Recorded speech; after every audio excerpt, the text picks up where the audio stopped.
الصلاة والسلام عليك يا رسول الله على آلك وأصحابك يا حبيب الله الصلاة والسلام عليك يا نبي الله على آلك وأصحابك يا نور الله۔ درود پاک پڑھنے کے بے شمار فضائل و برکات ہیں۔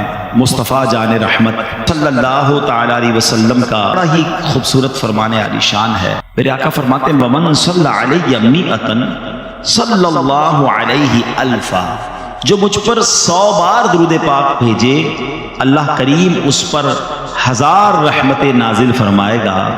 ومن زاد صبابۃ وشوقا کنت لہ شفیعا وشہیدا یوم القیامہ، اور جو شوق و محبت کے ساتھ اس میں اور زیادتی کرے تو قیامت کے دن میں اس کا شفیع اور گواہ ہوں گا۔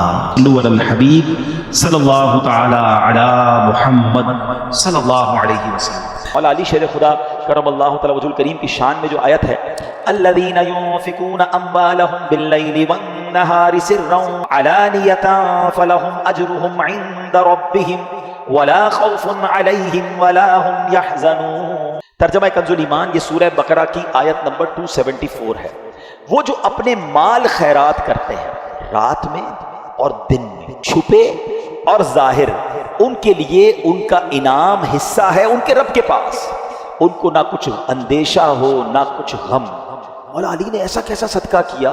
حضرت نعیم الدین مراد آبادی جو مفسر قرآن ہیں لکھتے ہیں کہ ایک قول یہ ہے کہ یہ آیت حضرت علی کے حق میں نازل ہوئی، ان کے پاس 4 درہم تھے، صرف 4 درہم تھے۔ آپ نے کیا کیا کہ آپ نے چاروں کو خیرات کر دیا، ایک رات میں کیا، ایک دن میں کیا، ایک اعلانیہ کیا، ایک چھپ کر کیا۔ اللہ کریم نے یہ سارا صدقہ کیسا قبول فرمایا کہ اس کا ذکر قرآن میں فرما دیا۔ یہاں 2 باتیں سیکھنے کو مل رہی ہیں۔ ایک دل کیسا تھا، 4 ہی تھے، چاروں دے دیے۔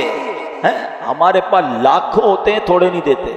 2.5% ہی تو زکوٰۃ ہے نا، وہی لوگوں کو بھاری پڑ رہی ہے، وہی کیلکولیشن میں گھبرا رہے ہوتے ہیں یار یہ بھی بچ جائے زکوٰۃ سے، یہ بھی نکال دو، کسی طرح اس کی بھی نہ دینی پڑے۔ اچھا پچھلے سال دی تھی دوبارہ دینی پڑے گی۔ سوال بھی ایسے کرتے ہیں کہ سمجھ نہیں آ رہا کیا چاہ رہا ہے بھائی۔ حضرت وہ پچھلے سال دے دی تھی، سونا وہی ہے تو دوبارہ دے دیں۔ بھائی ہر سال گزرنے کے بعد 2.5% آپ نے دینا ہے۔ ایک اور بات سیکھنے کو مل رہی ہے کہ صدقہ دیں یا نیکی کریں، اس کے پیچھے ریزن ایک ہو کہ اللہ کی رضا ہو، اخلاص ہو، لوگوں کو دکھانے کے لیے نہ مال خرچ کریں نہ عبادت کریں۔ اور ماہ رمضان کے بعد عید الفطر کی آمد ہوتی ہے، اور یاد رہے عید الفطر والے دن ایک بڑا ہی افضل کام کرنے والا یہ ہے کہ اس دن نماز عید سے پہلے صدقہ فطر ادا کیا جائے۔ نبی پاک علیہ الصلوۃ والسلام کی حدیث پاک ہے جس کا مضمون ہے کہ بندے کے روزے آسمان و زمین کے درمیان معلق یعنی لٹکے ہوئے رہتے ہیں جب تک وہ صدقہ فطر کو ادا نہیں کرتا۔ قیمت سن لیں جو دارالفتہ اہل سنت کی طرف سے جاری ہوا ہے۔ گندم کے آٹے کا جو فطرہ ہے وہ 340 روپے ہے، جو کا 800 روپے ہے، کھجور کا 2400 روپے ہے جو نارمل کھجور ہے، اور کشمش کا 5600 روپے ہے۔ یہ تو ہو گئے 4۔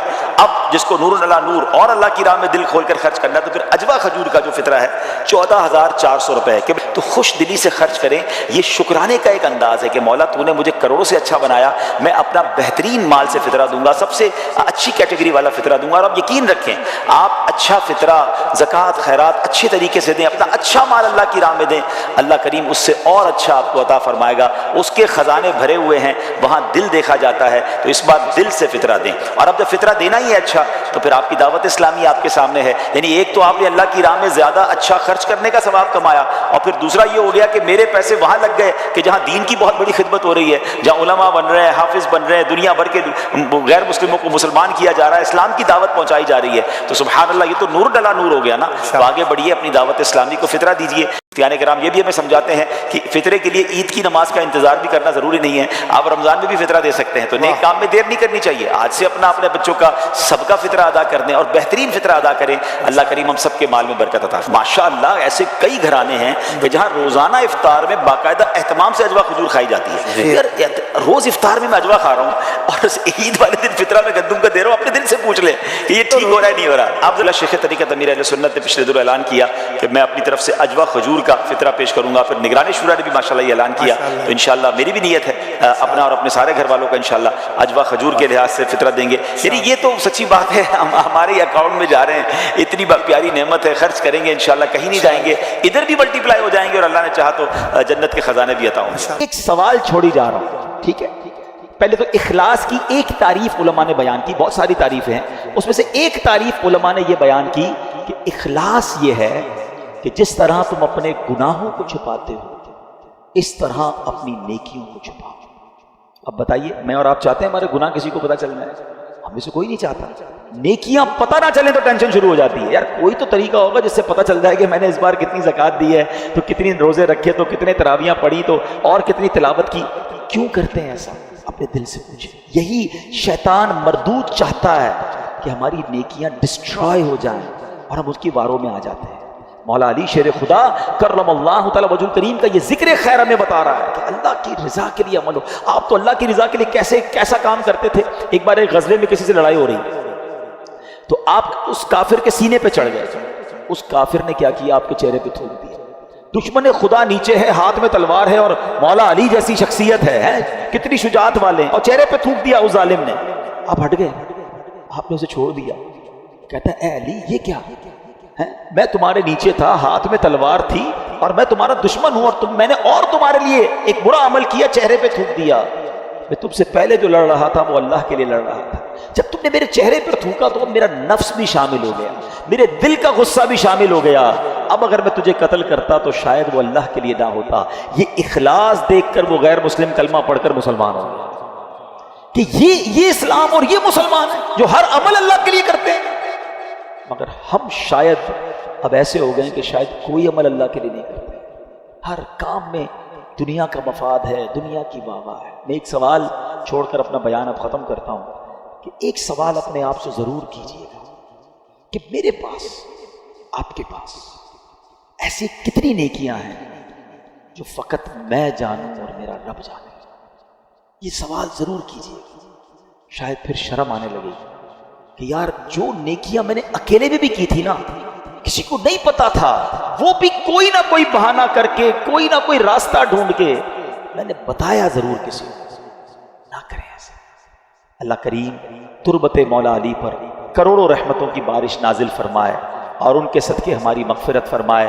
جہاں میں نے چیریٹی کی بات کی, اللہ کی راہ میں خرچ کرنے کی بات کی, سب سے پہلے اپنے حقدار غریب رشتہ داروں کو آپ نے دیکھنا ہے, اور اس کے بعد عاشقان رسول کی ایک عظیم و شان مدنی تحریک دعوت اسلامی. یہ تحفہ بھی تو دعوت اسلامی نے دیا ہے نا. اس علاقے میں ہمارا ارمان تھا کہ مسجد بنے, اور ایسا ہی کام دعوت اسلامی ساری دنیا میں کر رہی ہے الحمدللہ. سال کی 600 سے زیادہ مسجدیں بنانے والی, 5200 سے زیادہ مدرسے چلانے والی, 2.25 لاکھ بچوں کو بغیر فیس کے قرآن پاک اور درس نظامی کروانے والی, 92,000 سے زیادہ حافظ قرآن بنا دینے والی, ہزاروں اسلامی بھائیوں اور اسلامی بہنوں کو عالم اور عالمہ کورس کمپلیٹ کروا دینے والی, 39,000 سے زیادہ تھیلیسیمیا کے مریضوں کو بلڈ مہیا کرنے والی, پورے پاکستان کی سڑکوں پر پلانٹس لگا کر, پودے لگا کر اس کو درخت بنانے والی, اور ہمارے لاکھوں مسلمانوں تک راشن اور کیش پہنچانے والی, مدنی چینل چلا کر ہمارے گھر میں پہنچ کر سنتیں اور علم دین پہنچانے والی, اور کڈز مدنی چینل کے ذریعے ہمارے بچے ان کو سنتوں کی طرف لانے والی آرگنائزیشن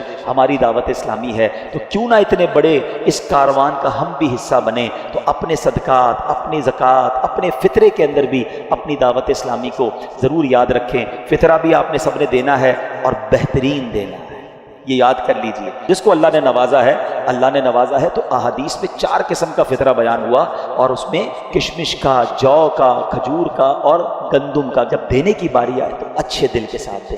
روزانہ افطار میں اجوا کھجور کھانی ہے اور فطرہ گندم کا دینا ہے, یہ تو بات ٹھیک نہیں ہے نا. اللہ نے جب اجوا دی ہے, اللہ نے بہترین کھانے دیے, تو یہ بھی شکر کا انداز ہے. یا اللہ تو نے مجھے بہترین رکھا, میں تیری راہ میں خرچ بھی بہترین کروں گا. ایک بار پھر جو ہمیں دعا نبی پاک کی حدیث سے سیکھنے کو ملی, 3 بار مل کر پڑھیں گے. اللہم انک عفو کریم تحب العفو فاعف عنی. اللہم انک عفو کریم تحب العفو فاعف عنی. اللہم انک عفو کریم تحب العفو فاعف عنی. الصلاۃ والسلام علیک یا نبی اللہ وعلی آلک و